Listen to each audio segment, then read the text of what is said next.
video is brought to you by AKSIAS. Good morning all of you. Welcome to AKSIAS. ఈరోజు September 7కి సంబంధించి ఈనాడు, సాక్షి, హిందూ మరియు Indian ఎక్స్ప్రెస్లో వచ్చిన ముఖ్యమైన కరెంట్ అఫైర్స్ని మనం డిస్కస్ చేద్దాం. ఈ కరెంట్ అఫైర్స్తో పాటు మీకు డైలీ క్విజ్ కూడా ప్రొవైడ్ చేయడం జరుగుతుంది. సో ఈ క్వశ్చన్స్ మీకు కరెంట్ అఫైర్స్ నుంచి అటు స్టాటిక్ సబ్జెక్ట్స్ నుంచి క్వశ్చన్స్ ఇవ్వడం జరుగుతుంది. సో ఈ క్వశ్చన్స్ మీరు ఖచ్చితంగా ప్రాక్టీస్ చేయండి. సో ఇక ఈ కరెంట్ అఫైర్స్ అనేది మీకు UPSC civil service examination prelims point of వ్యూలో మరియు ఏపీపీఎస్సి మరియు టీఎస్పీఎస్సి నిర్వహించే గ్రూప్ 1, గ్రూప్ 2 మరియు ఇతర కాంపిటేటివ్ ఎగ్జామ్స్ ఏవైతే ఉన్నాయో వాటికి, ఎస్ఎస్సి, సిజిఎల్ వంటి ఎగ్జామ్స్కి కూడా ఈ కరెంట్ అఫైర్స్ ఉపయోగపడేలా ఇక్కడ డిస్కస్ చేయడం అనేది జరుగుతుంది. ఈ కరెంట్ అఫైర్స్కి సంబంధించి ఓన్లీ కరెంట్ అఫైర్స్ కాకుండా దానికి సంబంధించి దాని సబ్జెక్ట్ రిలేటెడ్ అనాలిసిస్ కూడా మీకు క్లియర్గా నేను ఎక్స్ప్లెయిన్ చేయడం జరుగుతుంది. కాబట్టి సో ఇది మీకు ఎగ్జామినేషన్ పాయింట్ ఆఫ్ వ్యూలో చాలా ఉపయోగకరంగా ఉంటుంది. మీ కరెంట్ అఫైర్స్ స్కోర్ని పెంచే విధంగా మొత్తం ఈ అనాలిసిస్ అనేది ఉంటుంది. కాబట్టి మీరు ఖచ్చితంగా ఈ కరెంట్ అఫైర్స్కి సంబంధించి ఒక నోట్స్ అనేది మెయింటైన్ చేయండి. సో మీరు డైలీ నేను చెప్పే టాపిక్స్ ఏవైతే ఉన్నాయో ఆ టాపిక్స్కి సంబంధించి మీరు కూడా కొంత నోట్స్ వర్క్ చేయాల్సి ఉంటుంది. కాబట్టి సో రెగ్యులర్గా దీన్ని ఫాలో అవ్వండి. సో ఇక ఈరోజు కరెంట్ అఫైర్స్లోకి వెళ్ళే ముందు గతంలో ఇచ్చిన క్వశ్చన్స్కి ఒకసారి ఆన్సర్స్ ఎక్స్ప్లెయిన్ చేస్తాను. ఫస్ట్ క్వశ్చన్ ఒకసారి ఇక్కడ మనం గమనిస్తే, ఈ క్రింది ప్రకటనలను పరిశీలించండి అని మనకి ఇక్కడ 3 స్టేట్మెంట్స్ ఇవ్వడం జరిగింది. సో మొదటి స్టేట్మెంట్ కనుక ఇక్కడ తీసుకుంటే 1945లో అమెరికా మాన్హాటన్ ప్రాజెక్టులో భాగంగా అభివృద్ధి చేసిన తొలి అణుబాంబును హిరోషిమాపై విజయవంతంగా పరీక్షించింది అని మొదటి స్టేట్మెంట్ ఇక్కడ ఇవ్వడం జరిగింది.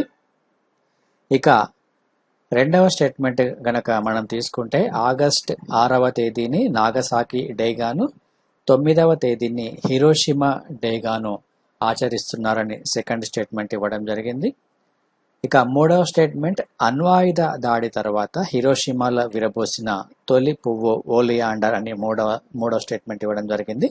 సో మనకు ఈ నెక్స్ట్ అప్కమింగ్ ఎగ్జామ్స్ ఏదైతే ఉన్నాయో దానిలో మనకు ఈ అణుబాంబుకు సంబంధించి ఖచ్చితంగా ఒక క్వశ్చన్ అయితే ఉండే అవకాశం అనేది ఉంటుంది. ఎందుకంటే సో ఈ అణుబాంబు విధ్వంసం జరిగి 2020వ సంవత్సరానికి 75 సంవత్సరాలు పూర్తి చేసుకున్న సందర్భంగా సో దీని మీద మనకు కాంపిటేటివ్ ఎగ్జామ్స్లో క్వశ్చన్స్ అడిగే అవకాశం అనేది ఉంటుంది. సో కాబట్టి దీనికి సంబంధించి మీరు కంప్లీట్ టాపిక్ అనేది ఒకసారి చూసుకోండి. సో ఇక్కడ మనకు ఈ క్వశ్చన్కి సంబంధించి ఈ ఆప్షన్స్ కనుక ఒకసారి మనం గమనిస్తే, సో రెండవ ప్రపంచ యుద్ధంలో అమెరికా సో జపాన్లో ఉన్న హిరోషిమా మరియు నాగసాకిలపై అణుబాంబులను వేయడం అనేది జరిగింది.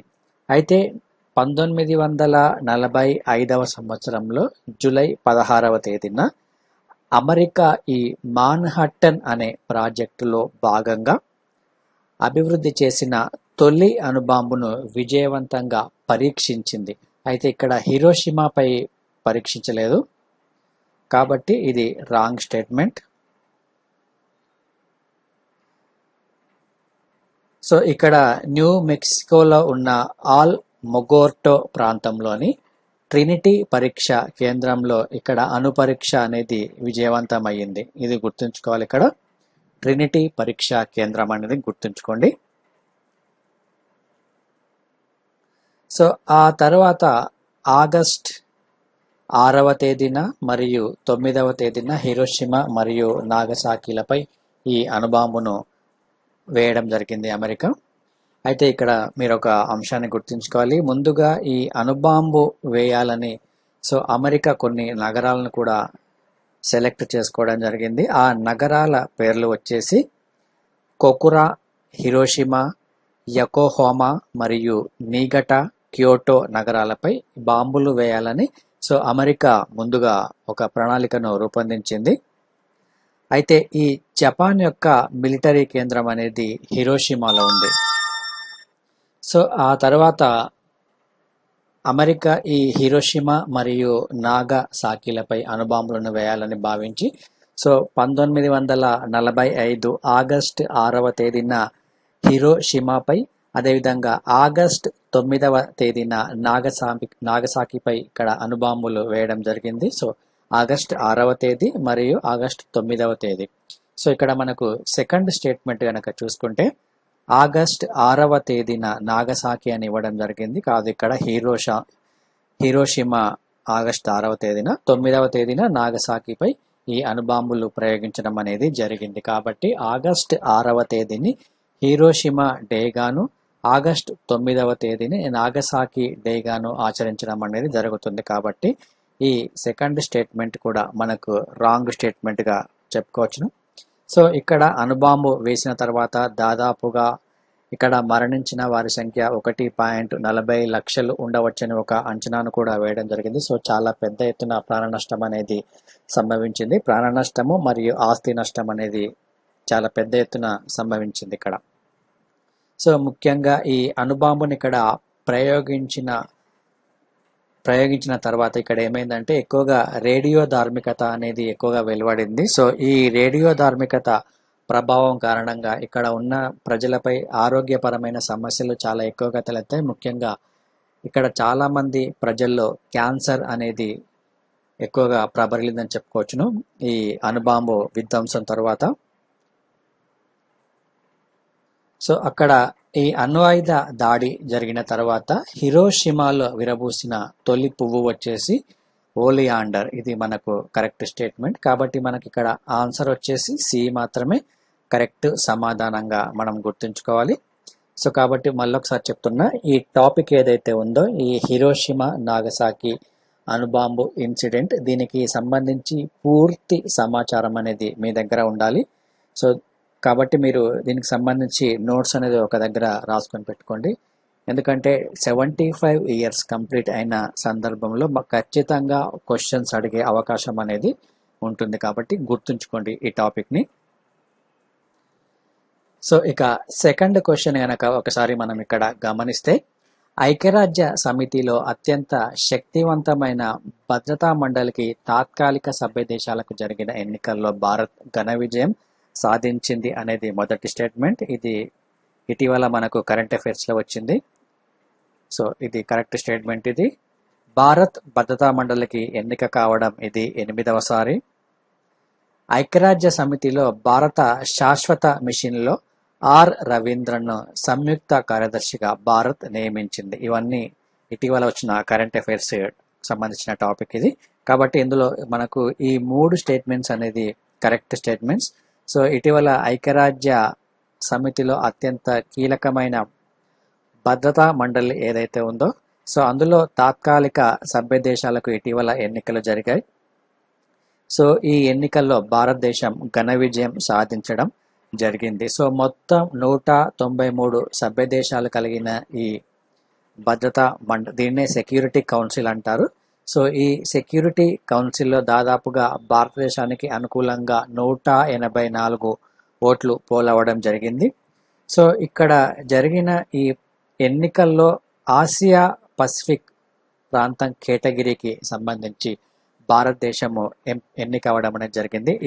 ఈ పాయింట్ గుర్తుంచుకోండి, ఆసియా పసిఫిక్ ప్రాంతం కేటగిరీకి సంబంధించి భారతదేశము ఎన్నిక అయ్యింది ఈ యుఎన్ సెక్యూరిటీ కౌన్సిల్లో తాత్కాలిక సభ్య దేశంగా. ఇది గుర్తుంచుకోండి.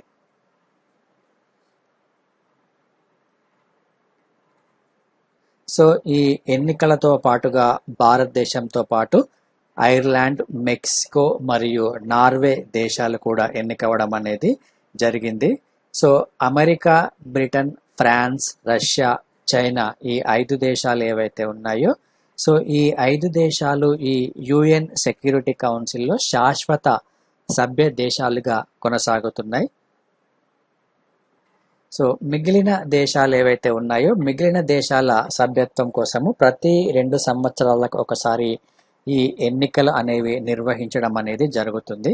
సో ప్రస్తుతం జరిగిన ఎన్నికల్లో భారతదేశం కూడా ఎన్నికవడం అనేది జరిగింది. సో ఇక్కడ 192 దేశాలు ప్రస్తుతం జరిగిన ఎన్నికల్లో పోలింగ్లో పాల్గొనడం అనేది జరిగింది. సో ఈ యునైటెడ్ సెక్యూరిటీ కౌన్సిల్కు ఎన్నిక కావాలంటే 3/2 మెజారిటీ అనేది ఖచ్చితంగా ఉండాలి. సో అంటే దాదాపుగా 128 దేశాలు మద్దతు అనేది అవసరం ఇక్కడ. సో ఇటీవల జరిగిన ఎన్నికల్లో భారత్కు 180 దేశాల నుంచి మద్దతు అనేది లభించింది. ఇది గుర్తుంచుకోండి మీరు.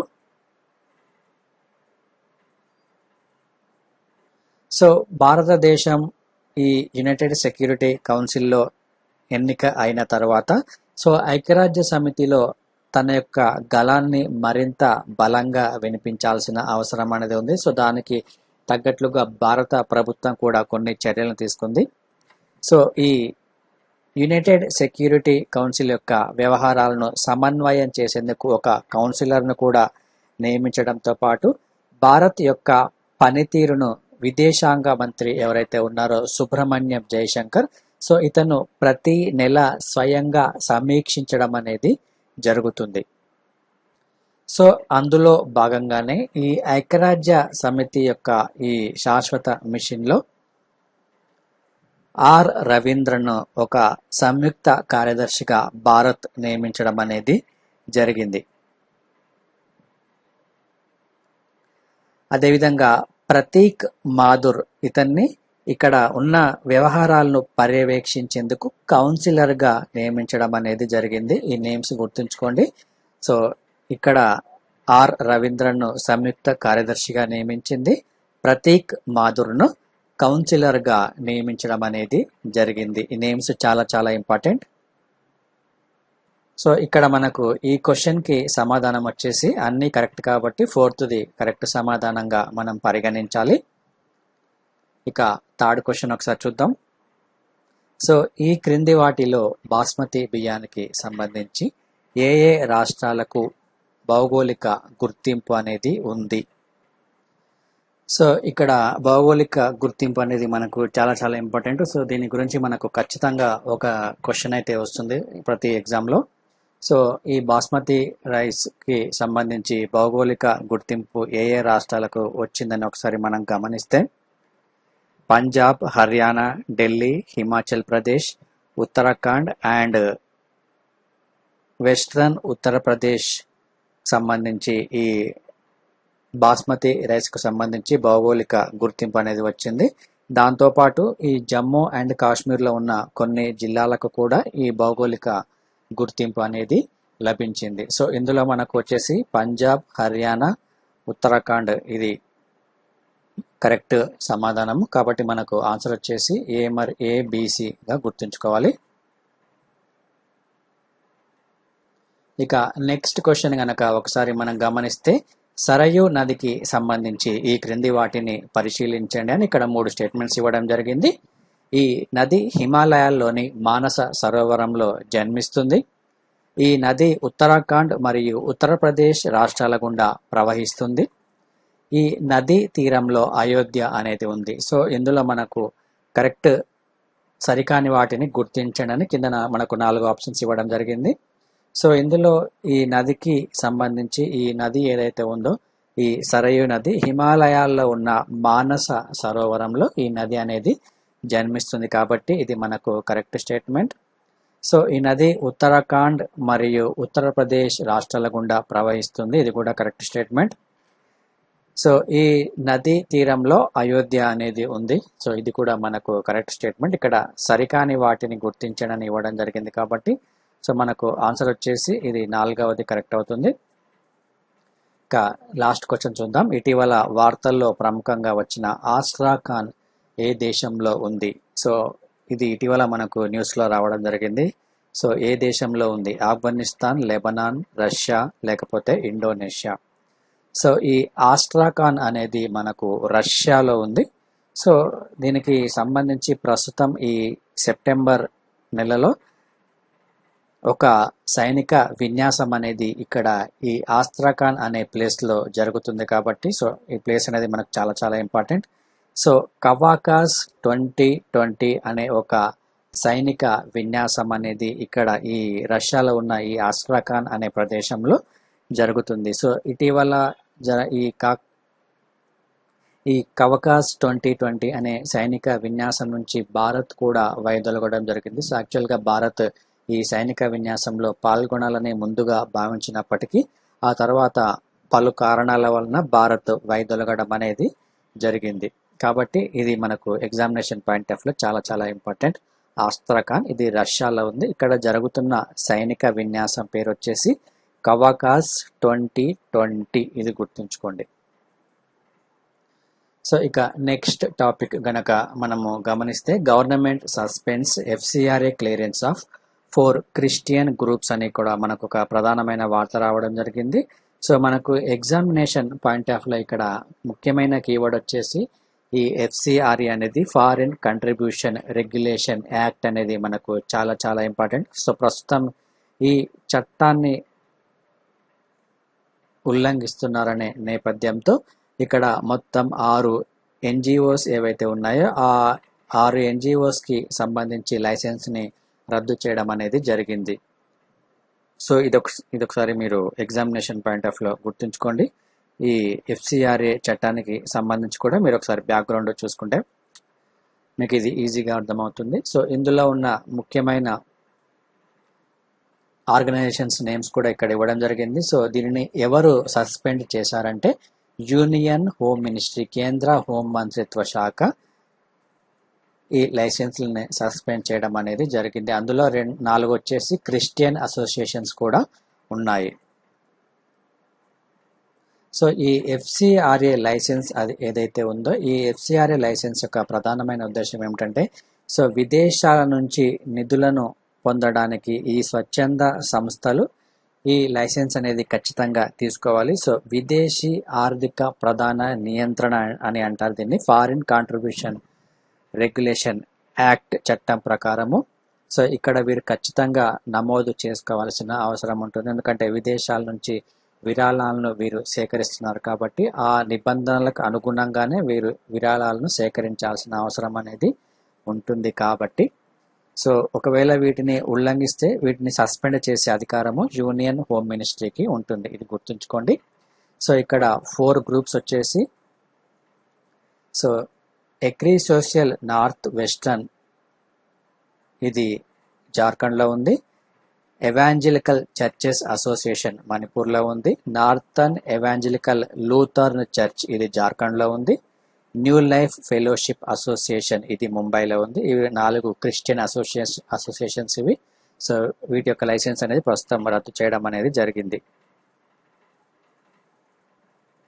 సో మనకి ఇక్కడ ఎగ్జామినేషన్ పాయింట్ ఆఫ్ వచ్చేసి ఫారిన్ కాంట్రిబ్యూషన్ రెగ్యులేషన్ యాక్ట్ అనేది చాలా చాలా ఇంపార్టెంట్.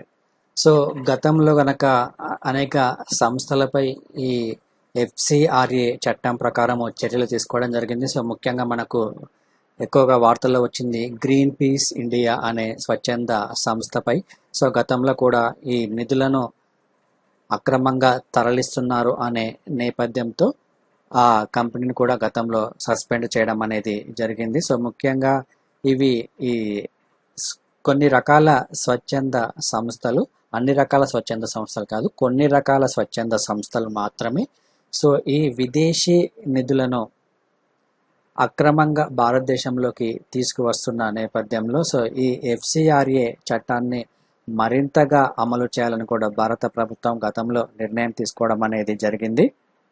సో దేశానికి తరలి వచ్చే కోట్లాది రూపాయల నిధులు సో పక్కదారి పట్టే అవకాశం ఉంది అన్న నేపథ్యంలో ఒకవేళ ఈ స్వచ్ఛంద సేవా సంస్థలపై ఏదైనా అనుమానం వస్తే సో వాటిని రద్దు చేసే అధికారము యూనియన్ హోమ్ మినిస్ట్రీకి ఉంటుంది. సో గత 4 సంవత్సరాల కాలంలో గనక తీసుకుంటే దాదాపుగా 5,000 స్వచ్ఛంద సంస్థలను కూడా రద్దు చేయడం అనేది జరిగింది.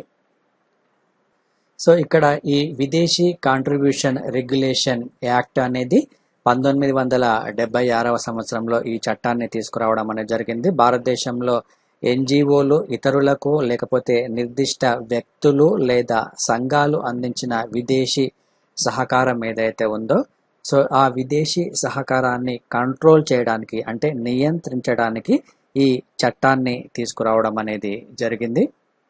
సో దీనికి 2010వ సంవత్సరంలో సవరణలు కూడా చేయడం జరిగింది ఈ చట్టానికి సంబంధించి.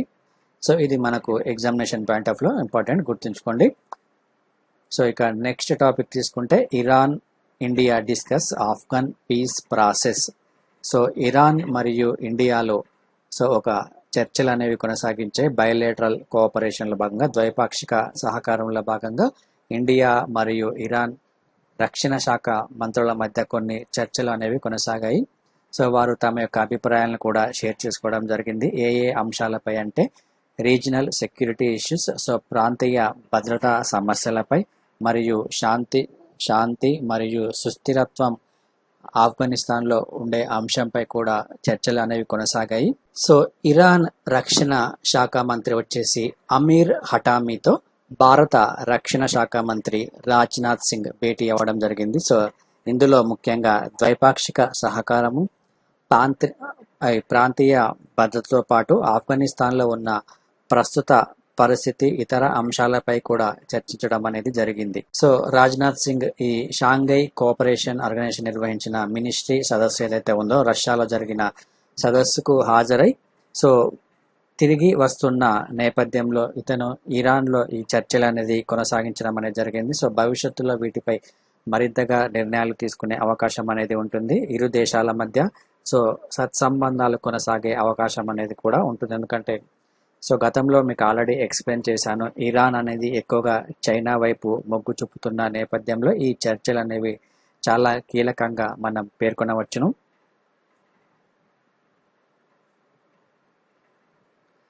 సో అదేవిధంగా ఇక్కడ ఉన్న ఈ ప్రాంతాలకి సంబంధించి ఇరాన్ అనేది భారతదేశంతో స్నేహ సంబంధాలను కోరుకుంటుందని, సో ఇరు దేశాల మధ్య ఉన్న విభేదాలు ఏవైతే ఉన్నాయో ఆ విభేదాలను చర్చల ద్వారా పరిష్కరించుకోవాల్సిన అవసరం అనేది ఉందని, ద్వైపాక్షిక సంబంధాల్లో ఇతరుల జోక్యం లేకుండా కృషి చేస్తామని కూడా రాజ్నాథ్ సింగ్ హామీ ఇవ్వడం అనేది జరిగింది. సో ఇక్కడ ఇరాన్కి సంబంధించి ఇరాన్ 95% మేజర్ షియా కంట్రీకి సంబంధించిన దేశం ఇది ఇరాన్ అనేది. So Iran officials raised the issue of safety of minorities. So minority యొక్క భద్రతకు సంబంధించి కూడా ఇరాన్ అధికారులు ఒక సమస్యను ఇక్కడ తీసుకురావడం అనేది జరిగింది.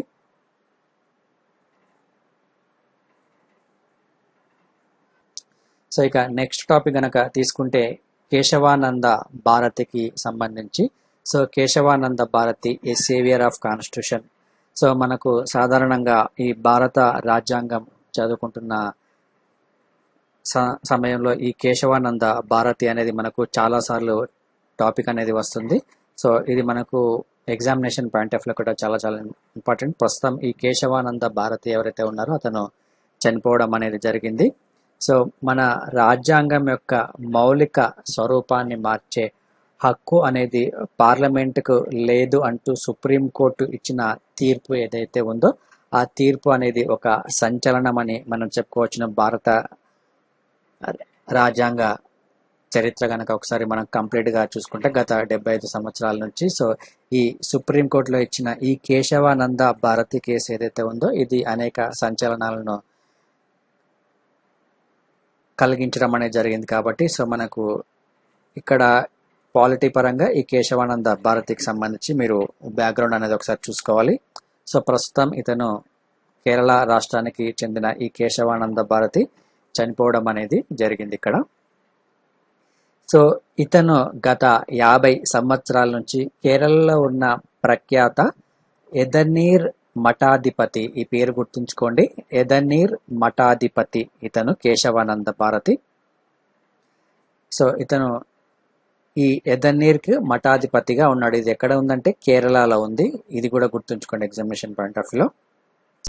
సో ఇక్కడ ఈ కేరళ భూ సంస్కరణలకు సంబంధించి అక్కడ ఉన్న చట్టాలు ఏవైతే ఉన్నాయో సో ఆ చట్టాలకు వ్యతిరేకంగా కేశవానంద భారతి పిటిషన్ను విచారించడం అనేది జరిగింది గతంలో.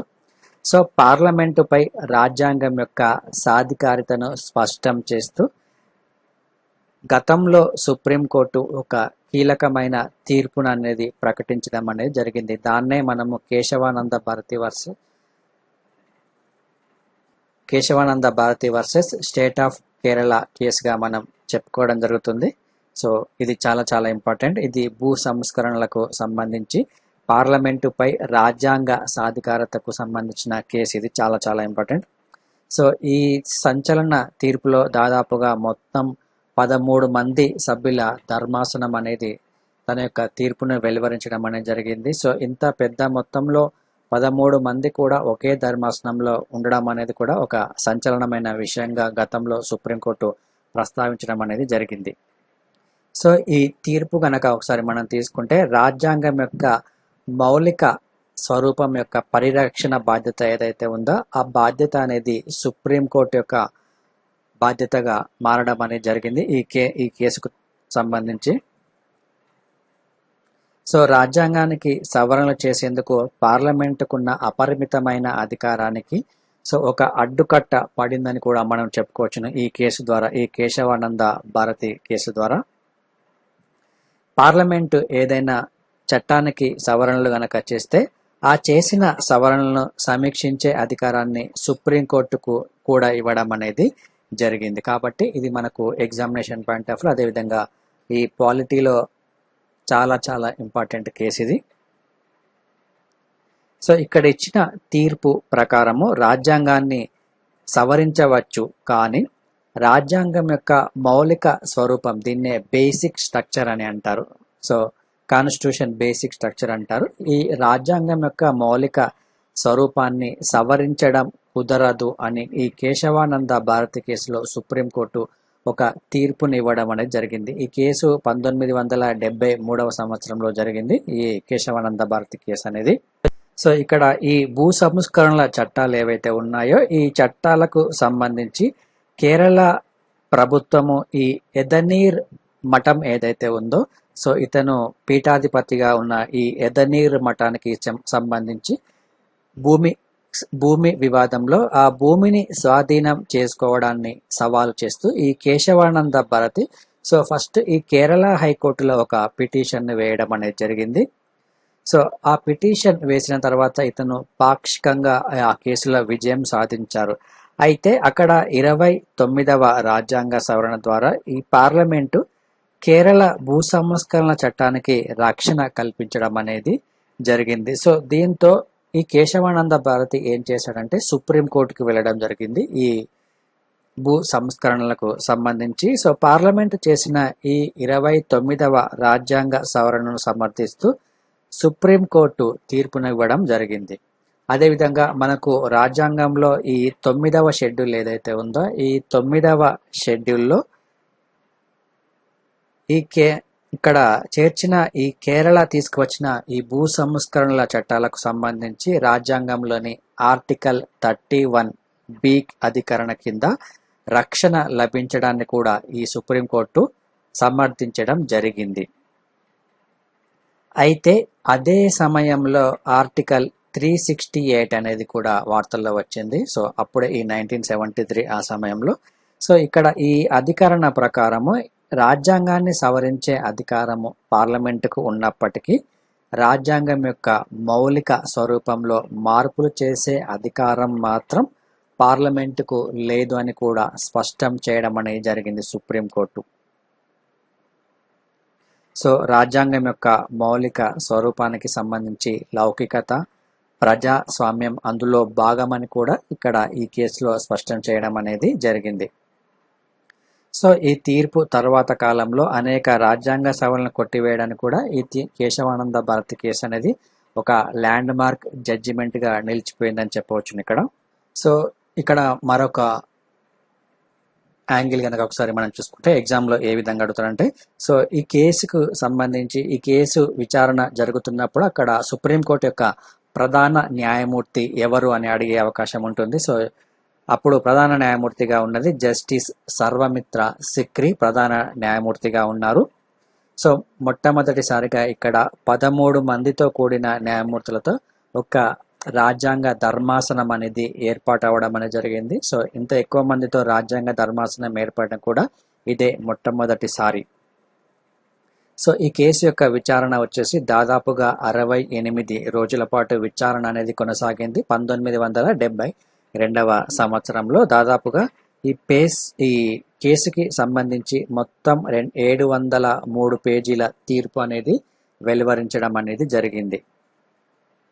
సో ఇందులో ఈ 13 మంది రాజ్యాంగ ధర్మాసనంలో 7 న్యాయమూర్తులు అనుకూలంగా 6 వ్యతిరేకంగా తీర్పునివ్వడం జరిగింది. సో కాబట్టి ఒకసారి మీరు దీనికి సంబంధించి పాలిటీలో ఈ కేసును ఒకసారి మీరు చూసుకోండి.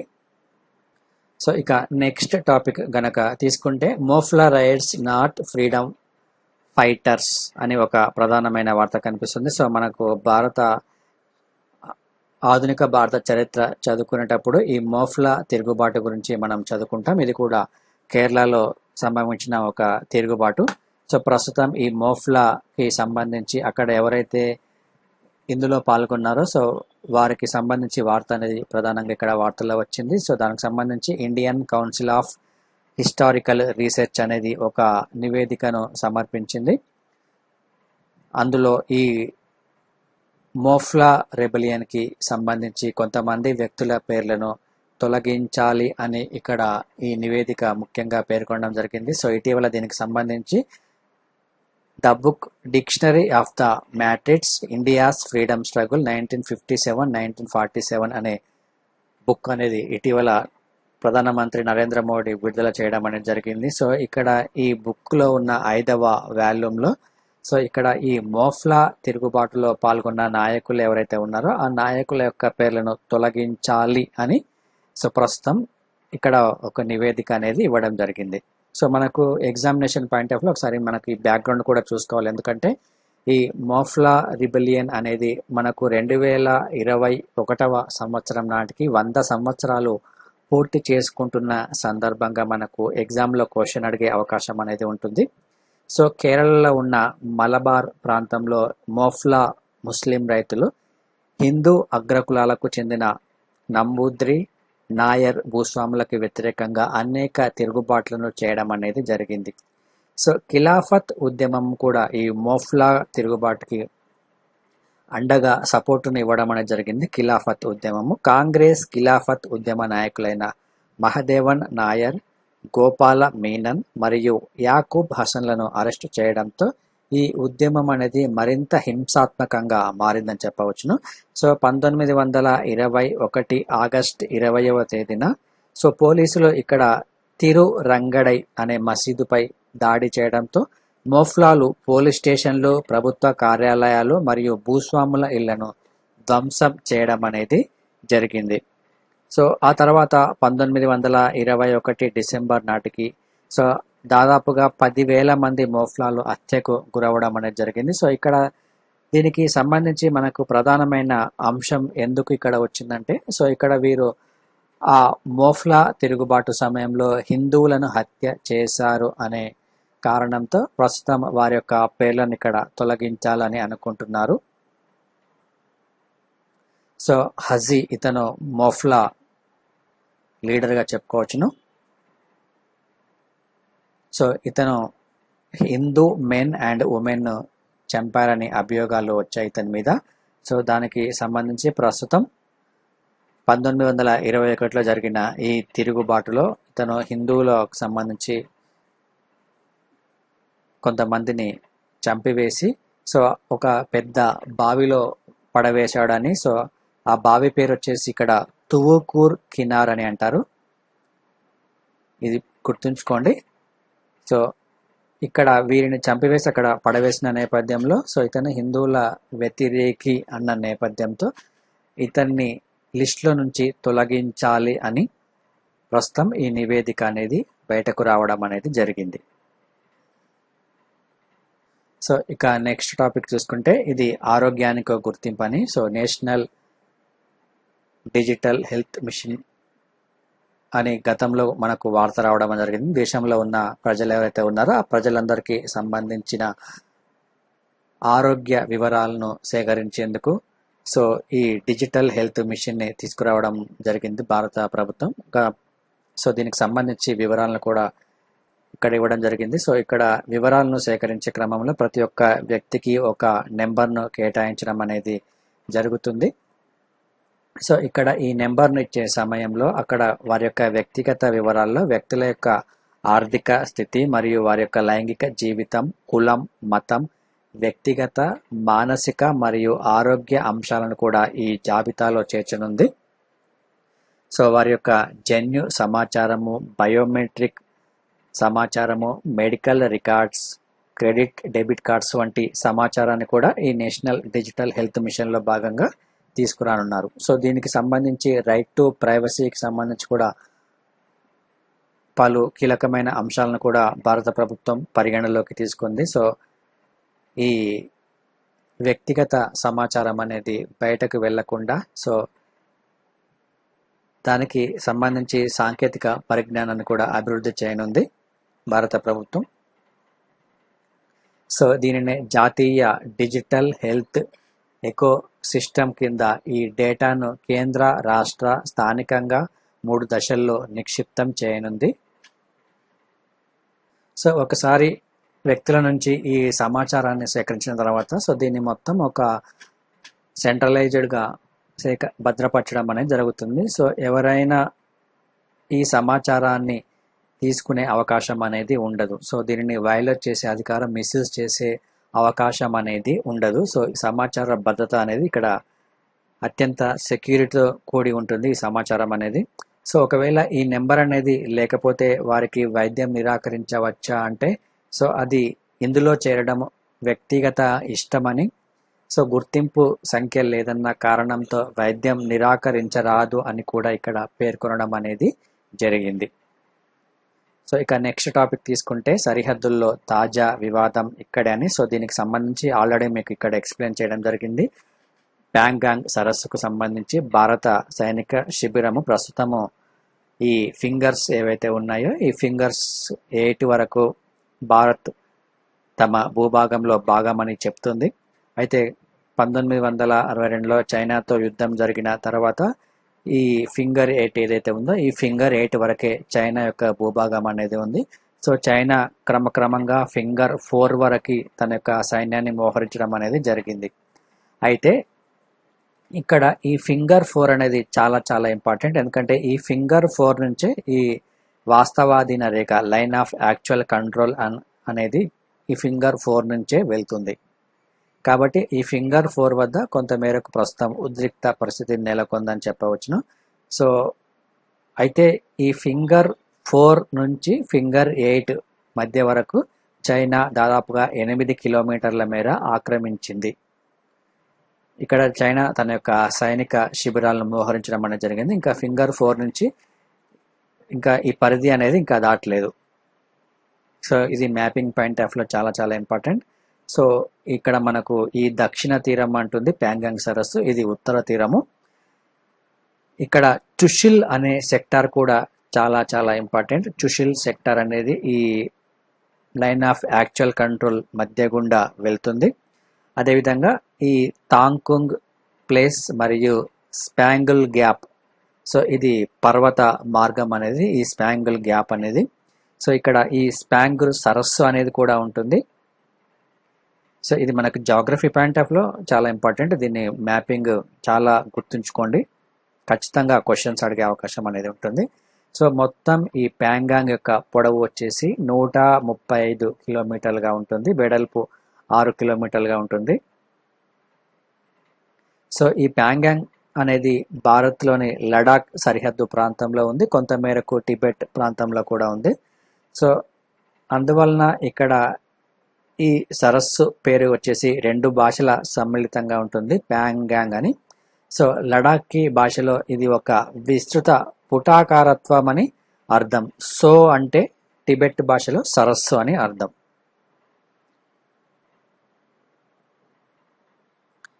సో దీని గురించి ఆల్రెడీ మీకు చాలాసార్లు ఎక్స్ప్లెయిన్ చేయడం జరిగింది మ్యాపింగ్.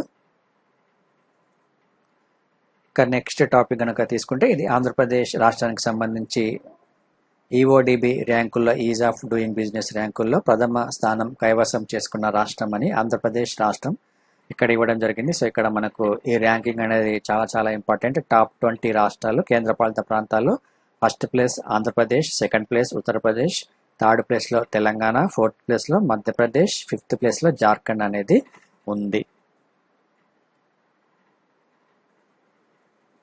సో విదేశీ పెట్టుబడులను ఆకర్షించడంలో ఆంధ్రప్రదేశ్ రాష్ట్ర ప్రభుత్వం కొంత మేరకు మెరుగైన ప్రతిభ కనబర్చిందని మనం చెప్పుకోవచ్చును ఈ ర్యాంకింగ్ ఆధారంగా. సో ఈజ్ ఆఫ్ డూయింగ్ బిజినెస్లో ఆంధ్రప్రదేశ్ రాష్ట్రము మొదటి స్థానంలో నిలిచింది 2019వ సంవత్సరంగాను. సో దీనిని department of industrial promotion and internal trade, world bank సంయుక్తంగా దీన్ని విడుదల చేయడం అనేది జరిగింది. సో ఇందులో మొత్తం 187 సంస్కరణలను ఆంధ్రప్రదేశ్ రాష్ట్రము అమలు చేయడం ద్వారా మొదటి ర్యాంకును కైవసం చేసుకోవడం అనేది జరిగింది. గత సంవత్సరము 12వ స్థానంలో ఉన్న ఉత్తరప్రదేశ్ ప్రస్తుతము 2వ స్థానంలోకి వచ్చింది. సో 2వ స్థానంలో ఉన్న తెలంగాణ 3వ స్థానానికి వచ్చింది. సో తొలిసారిగా ఇక్కడ ఈ పారిశ్రామికవేత్తలు ఎవరైతే ఉన్నారో వారి యొక్క అభిప్రాయాలను తీసుకొని ప్రకటించడం అనేది ప్రస్తుతం ఈ ర్యాంకుల యొక్క ప్రత్యేకతగా మనం చెప్పుకోవచ్చును.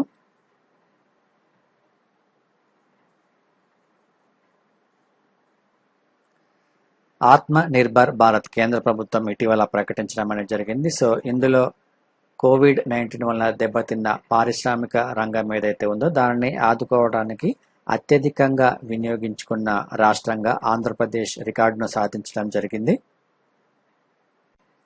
ఇక నెక్స్ట్ టాపిక్ కనుక తీసుకుంటే ఆయకట్టు రైతుల జీవనోపాధుల్లో మేలిమలుపు అని రాష్ట్రంలో శిథిలావస్థకు చేరుకున్న ప్రాజెక్టులు ఏవైతే ఉన్నాయో ఆ ప్రాజెక్టులను నూతన సాంకేతిక పరిజ్ఞానంతో ఆధునీకరించి సో ఆయకట్టు యొక్క పరిధిలో రైతుల యొక్క జీవన ఉపాధులను మెరుగుపరిచే విధంగా ఆంధ్రప్రదేశ్ రాష్ట్ర ప్రభుత్వం అనేక ప్రణాళికలను రూపొందిస్తుంది. అందులో భాగంగా ఈ జపాన్ అంతర్జాతీయ సహకార సంస్థ ఏదైతే ఉందో దానితో కూడా ఒప్పందాన్ని కుదుర్చుకుంది. సో ఇక్కడ ఈ జైకా ఆర్థిక సహాయంతో 2000 కోట్లతో ఆంధ్రప్రదేశ్ నీటి పారుదల జీవనోపాధుల అభివృద్ధి పథకం అమలుకు కూడా శ్రీకారం చుట్టడం జరిగింది ఆంధ్రప్రదేశ్ రాష్ట్ర ప్రభుత్వం. ఇక్కడ జైకా అనేది చాలా ఇంపార్టెంట్, గుర్తుంచుకోండి. సో ఇందులో జైకా వాటా వచ్చేసి 84%గా ఉంటే ఆంధ్రప్రదేశ్ వాటా వచ్చేసి 15%గా ఉంది. సో ఇక నెక్స్ట్ వచ్చేసి వైఎస్ఆర్ సంపూర్ణ పోషణ అని. సో రాష్ట్రంలో ఉన్న దాదాపుగా 55,000 మంది అంగన్వాడీల పరిధిలో సో 1863 కోట్ల వ్యయంతో ఈ వైఎస్ఆర్ సంపూర్ణ పోషణ పథకాన్ని ఆంధ్రప్రదేశ్ రాష్ట్ర ప్రభుత్వం అమలు చేయనుంది. దానికి సంబంధించిన అడ్వర్టైజ్మెంట్ ఇది. ఈ అడ్వర్టైజ్మెంట్లో ప్రతి అంశం క్లియర్గా ఇవ్వడం జరిగింది. సో గర్భవంతులకు ఏ మేరకు పోషణ పదార్థాలు ఇస్తున్నారు, అదేవిధంగా 6 నుంచి 36 నెలల పిల్లల వారికి ఏ పోషణ పదార్థాలు ఇస్తున్నారు అనేది ఒక లిస్ట్ ఇవ్వడం జరిగింది. సో ఈ లిస్ట్ ఒకసారి మీరు చూసుకోండి. దానికి సంబంధించే నేడే పోషణకు శ్రీకారం అని రాష్ట్రంలో ఈ వైఎస్ఆర్ సంపూర్ణ పోషణ ప్లస్ వైఎస్ఆర్ సంపూర్ణ పోషణ పథకాలను అమల్లోకి తీసుకురానున్నారు ఆంధ్రప్రదేశ్ రాష్ట్రంలో. దానికి సంబంధించి ఈరోజు ఈ పథకాలను ప్రారంభించనున్నారు.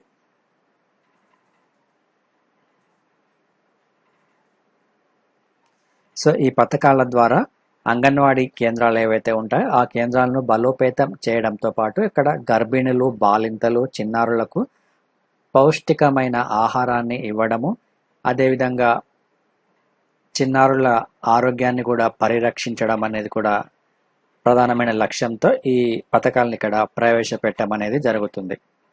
సో ఆల్రెడీ ఇప్పటికీ అమల్లో ఉన్న వైఎస్ఆర్ అమృత హస్తము, మధ్యాహ్న భోజన పథకము, బాలామృతము, వైఎస్ఆర్ బాల సంజీవనికి అదనంగా సో ఈ పథకాలు కూడా చేరనున్నాయి ఇప్పుడు.